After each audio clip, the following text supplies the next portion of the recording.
그다음 이제 두 번째 가로주택 정비 사업입니다. 가로주택 정비 사업에 대해서 좀 구체적으로 살펴보도록 할게요.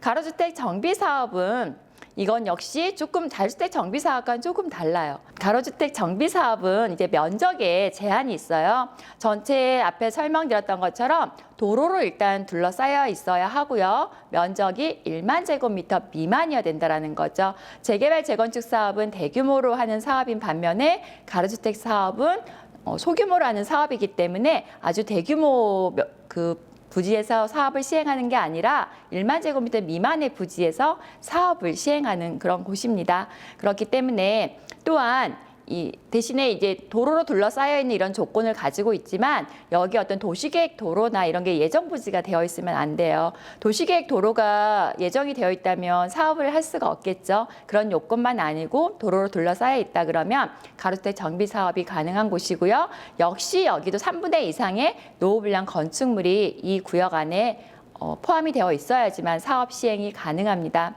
그리고 이제 단독주택일 경우에는 10호 이상이죠. 자유주택 정비 사업은 10호 미만이라고 했었죠. 그래서 가로주택 정비 사업은 10호 이상, 다세대 주택인 경우에는 20세대 이상 같이 단독과 다세대가 같이 혼재되어 있으면 20채 이상일 경우에 도로로 둘러싸여 있다 그러면 가로주택 정비 사업을 할 수가 있습니다. 또한 이 자유주택 정비 사업은 100% 동의를 받아야 사업 시행이 가능하다고 했지만 가로주택 정비 사업은 동의율 80%만 받아도, 그러니까 정비 사업을 희망하는 주민들만 대상으로 해서 사업 시행도 가능하다라는 거죠. 여기 그림에서 보는 것처럼 여기 파란색 부분으로 표시된 것은 사업에 찬성하는 주택 소유자들이고요. 여기 회색으로 되어 있는 게 사업에 반대하는 소유자들이에요. 그래서 이렇게 우리가 구역을 정해서 사업을 하려고 하는데 이 사업에 반대하는 두 주택이 있을 경우에 이럴 경우에는 100% 동의율을 확보하지 않아도 되고 그냥 이 주택을 제외한 나머지 80%의 동의만 받아도 사업 시행이 가능하다라는 게 가로주택 정비 사업입니다. 그래서 전체 전후의 모습을 보면 이렇게 단독주택과 다세대 주택이 혼재되어 있는 이런 지역이었었는데 가로주택 정비 사업을 하고 나면은 이렇게 한 중층 규모의 공동주택 아파트의 모습이 나올 수 있습니다. 그래서 전과 후의 모습을 비교해서 한번 살펴보시고요. 그러면 이제 가로주택 정비 사업의 절차예요. 이런 가로주택 정비 사업을 함에 있어서 그럼 우리가 하는 재건축 사업과의 어떤 장점이 있을까? 재건축 사업보다는 어떠한 장점이 있고 우리가 사근동에서 가로주택 정비 사업을 하면 어떠한 부분이 더 유리한가에 대한 이런 부분에 대해서 한번 살펴보도록 하겠습니다. 먼저 정비 사업 어떤 절차의 간소화예요. 과거에 재개발 사업이나 재건축 사업을 할 경우에는 너무나 많은 사업의 시행 단계들이 있기 때문에 평균 8.5년, 10년 이상씩 사업이 진행이 되죠. 그렇지만 가로주택 정비 사업 같은 경우에는 이 앞에 있는 절차가 생략이 돼요. 앞에 있는 절차가 무엇이냐 하면은 재개발 사업이나 재건축 사업 같은 경우에는 전체 서울시에 대해서 도시 및 주거환경 정비 기본계획을 수립을 해요. 10년 동안 서울시 전 지역에 대해서 어느 지역에 재개발 사업을 하고 재건축 사업을 하고 주거환경 개선 사업을 하겠다라는 도시 및 주거환경 정비 기본계획을 수립을 하고 그 정비 기본계획에 맞춰서 정비계획을 수립하고 정비구역을 지정을 하게 돼요. 그렇게 되면 정비구역이 지정이 되게 되면 조합설립추진위원회를 구성을 해야 되는데 가로주택 정비 사업을 하게 되면 이러한 절차들을 모두 생략을 한다라는 거죠. 이런 절차를 모두 생략하기 때문에 보통 공공이 수립하는 이런 계획들에 대해서 어떤 기간들이 많이 소요가 되는데 이런 절차를 모두 생략시켜 버린다라는 거죠. 그래서 가로주택 정비 사업을 하려면 이런 앞에 있는 절차를 모두 생략하고 조합 설립 인가부터 받으면 돼요. 그래서 조합 설립 인가를 받고요. 사업 시행 인가, 이건 자유주택 정비 사업할 때 설명드렸던 것처럼 전체적인 이 가로주택 정비 사업에 대한 어떤 토지이용 계획이라고 보시면 돼요. 어떤 건축 계획이나 건폐율, 용적률 이런 부분에 대한 게 사업 시행 계획인데요. 이런 사업 시행 계획 인가를 받고 또한 관리처분 계획도 같이 절차를 통합시켰어요.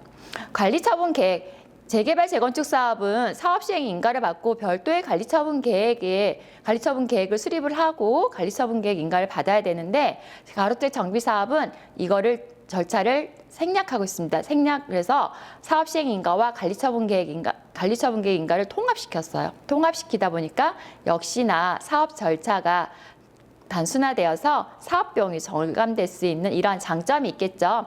관리처분 계획이 뭐냐라고 하는 부분인데요. 관리처분 계획은 그 조합원들에 대한 여러분들이 주택을 소유하고 있으시잖아요. 그런 주택이나 그런 대지에 대해서 감정평가를 해요. 그래서 종전에 평가한 금액이 얼마인데 만약에 새롭게 아파트를 짓게 되면은 그 아파트에 대해 추가 분담금을 얼마를 내야 되는 건지 그리고 몇 세대를 공급받을 수 있는 건지 이런 조합원 한 명 한 명에 대한 어떤 계획이라고 보시면 돼요. 종전에 자산을 평가했더니 3억으로 나왔는데 가로주택 정비 사업을 해서 내가 입주할 아파트가 한 뭐 4억이다. 그러면 1억의 추가 분담금을 내셔야 되겠죠. 이러한 각각 조합원 한 명 한 명에 대한 그런 계획이 담아져 있는 게 관리처분 계획이에요. 그런데 사업시행계획인가와 관리처분계획인가의 절차를 통합시킴으로써 굉장히 사업기간이 단축될 수 있겠죠.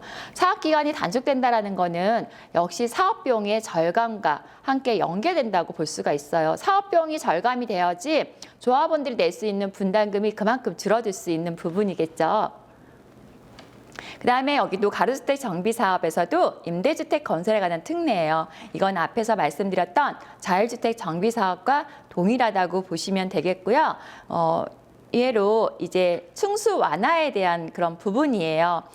용적률, 임대주택 건설에 대해서 용적률을 완화시켜주는 부분이 있지만 가로주택 정비 사업에 대해서는 또 층수를 완화해주는 추가적인 어떤 특례 사항이 있어요. 층수 완화는 그럼 어떤 경우냐라는 부분인데요.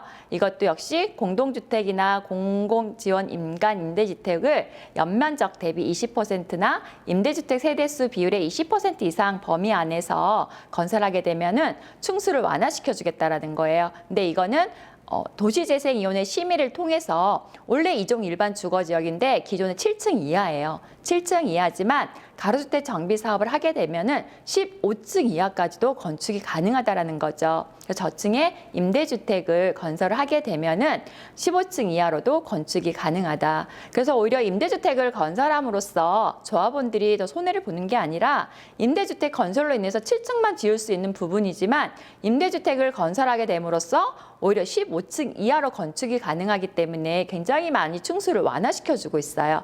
그래서 이런 또한 사업성을 증가할 수 있는 어떤 기대를 가질 수 있는 게 가로주택 정비 사업의 특징이라고 볼 수 있겠습니다.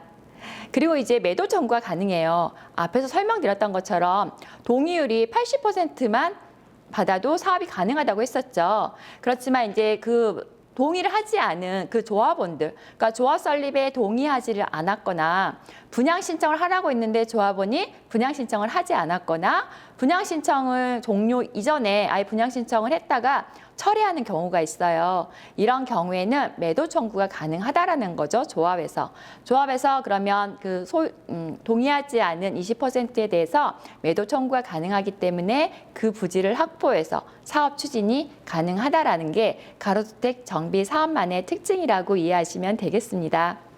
가로주택 정비 사업인데 가로주택 정비 사업이 이제 조합을 만들어서 조합 설립 인가를 받아서 사업을 추진하는데 또 우리 조합만이 사업을 시행하기 좀 어려운 부분이 있을 수 있겠죠. 그랬을 경우에는 SH공사나 LH 등 공기업이 참여를 해서도 사업 진행이 가능합니다. 그래서 한번 살펴볼게요. 서울시에서는 그러면 공기업이 참여한 가로주택 정비 사업을 할 경우에 어떠한 지원을 해주고 있냐라는 이런 부분인데요. 초기 사업을 지원을 해줘요. 사업성 분석이죠. 사업성 분석을 우리 조합 분들이 함께 사업성 분석을 하려고 그러면 어려움이 많겠죠. 그렇기 때문에 우리 토지 등 소유자를 위해서 사업성 분석 서비스를 제공을 해주고요. 또한 조합 설립 인가를 받는 데 있어서 어떤 절차라든지 어떤 서류 구성이라든지 이런 부분들이 있어요. 이게 어려움이 많기 때문에 이런 부분에 대해서도 행정적으로 지원을 해주고 있고요. 그다음에 건축 공사비의 융자나 지원이에요.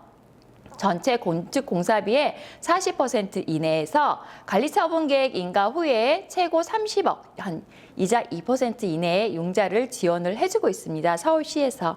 그런데 이 경우에는 관리처분계획 인가가 난 후 사업장이에요. 왜냐하면 사업 시행 계획만 수립을 해놓고 어떤 사업을 시행을 못할 수도 있는 부분이 있겠죠. 하지만 관리처분계획 인가를 받게 되면은 조합원 한 명 한 명에 대한 계획이 모두 수립되어 있기 때문에 그 위에 사업이 원활하게 진행이 될 수 있는 이런 부분이라서 서울시에서는 관리처분계획 인가를 받은 사업장에 대해서 30억, 최고 30억까지도 융자를 지원해주겠다라는 거고요. 단 이 경우에는 미분양 주택이 있을 수 있겠죠.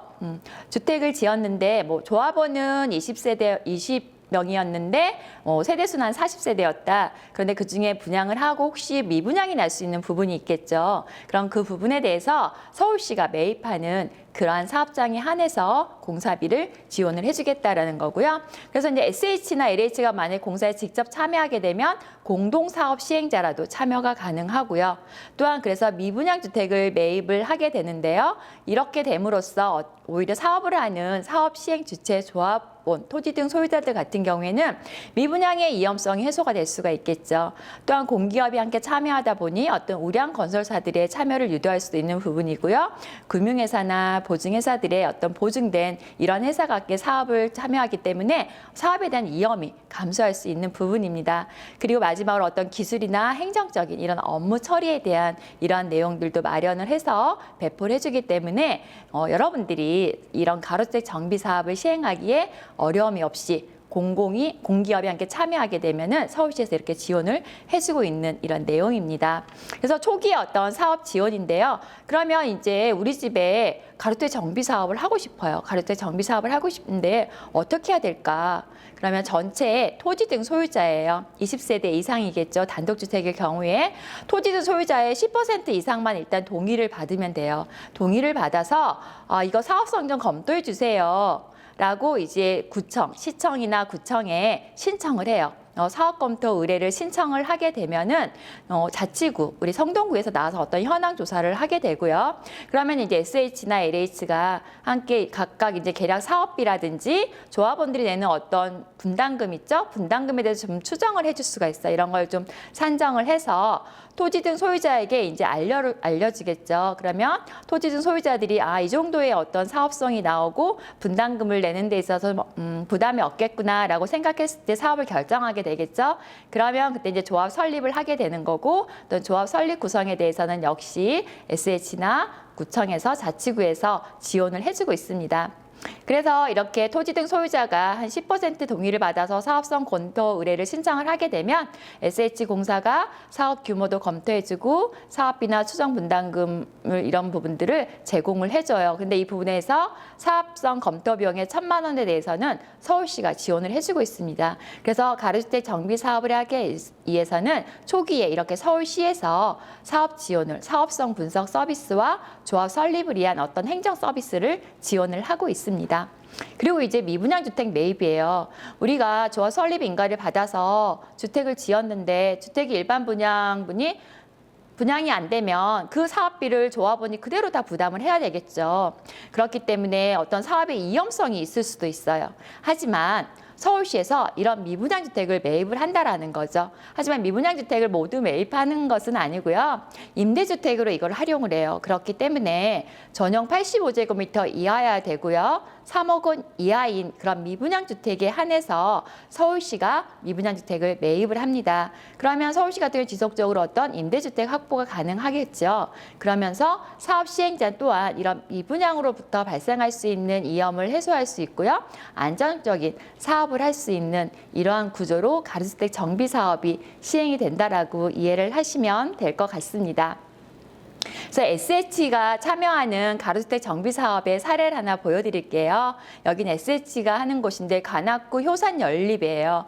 관악구 효산연립인데 토지 등 소유자가 48명이고 2종 일반 주거지역이에요. 우리 사근동과 동일한 그런 요건을 가지고 있는 그런 두 개의 동짜리 어떤 연립이에요. 두 동으로 되어 있는 연립으로서 여기를 이제 가로주택 정비 사업을 시행하게 되는데요. 그래서 용도 지역은 변함이 없겠죠. 그대로 이제 2종 일반 주거지역이고요. 건폐율이 한 42%, 용적률이 한 198% 정도 나오게 되는데 아파트 두 개 동, 그러니까 연립의 두 개 동이었는데 아파트 두 개 동으로서 지하 1층에서 지상 7층까지. 그래서 조합원은 48명이지만 일반 분양이 30세대가 나왔어요. 그래서 총 78세대를 전체 건립하는 이런 게 가로주택 정비사업인데요. 이와 같이 이렇게 20세대 이상일 경우, 단독주택이 20세대 이상인 경우죠. 20세대 이상인 경우에 가로주택 정비 사업을 하게 되면은 어떤 건축 규제도 완화를 받고 용적률 완화도 받고 주차장 설치 기준도 완화를 받는 이런 부분들이 있어요. 그렇다 보니까 조합원이 48명인데 일반 분양이 30명이다 그러면 그만큼의 어떤 사업성이 굉장히 많이 확보가 되겠죠. 그렇게 되면 당연히 조합원들에게 부담이 줄어들 수 있는 부분입니다. 이런 것처럼 SHE가 같이 참여해서 가로주택 정비 사업을 한 사례인데요. 우리 사근동이 일반 근린 재생형의 주거지 지원형이에요. 그렇다 보니까 주거지 정비에 많은 이제 계획들도 이제 담아가고 있는 그런 과정들인데요. 여러분들이 노후한 이런 주택, 우리 사근동에 이제 좁은 골목길과 노후한 주택들이 많이 모여 있는데 이러한 주택들에 대해서 여러분들이 함께 의견을 모은다 그러면 자율주택 정비 사업과 가로주택 정비 사업이 가능하다라는 거죠. 토지 등 소유자들끼리만 모여서 사업을 하기에는 어려움이 있다 그러면 LH나 SH나 어떤 공동 사업자를 지정을 해서 공동으로도 사업 시행이 가능한 게 이 소규모 주택 정비 사업이라고 볼 수가 있습니다. 그래서 오늘 전체적으로 우리 사근동에 적용할 수 있는 자율주택 정비 사업과 가로주택 정비사업 두 가지 내용에 대해서 살펴봤었는데요. 이 짧은 시간 안에 이걸 모두 이해하시기 너무 어려우실 거예요. 그래도 이런 자율주택 정비사업이 이런 거구나. 가로주택 정비 사업이 이런 거구나. 나도 한번 해보고 싶다라고 생각하신 분들이 계시면 언제든지 우리 사근동 도시재생 현장 지원센터에 문을 두드려 주시면 저희들이 언제나 항상 친절하게 설명해 드리고 안내해 드리도록 하겠습니다. 우리 사근동을 위해서 내 집을 위해서 이런 강의를 들으시고 많은 도움이 되기를 바라겠습니다. 열심히 들어주셔서 감사합니다.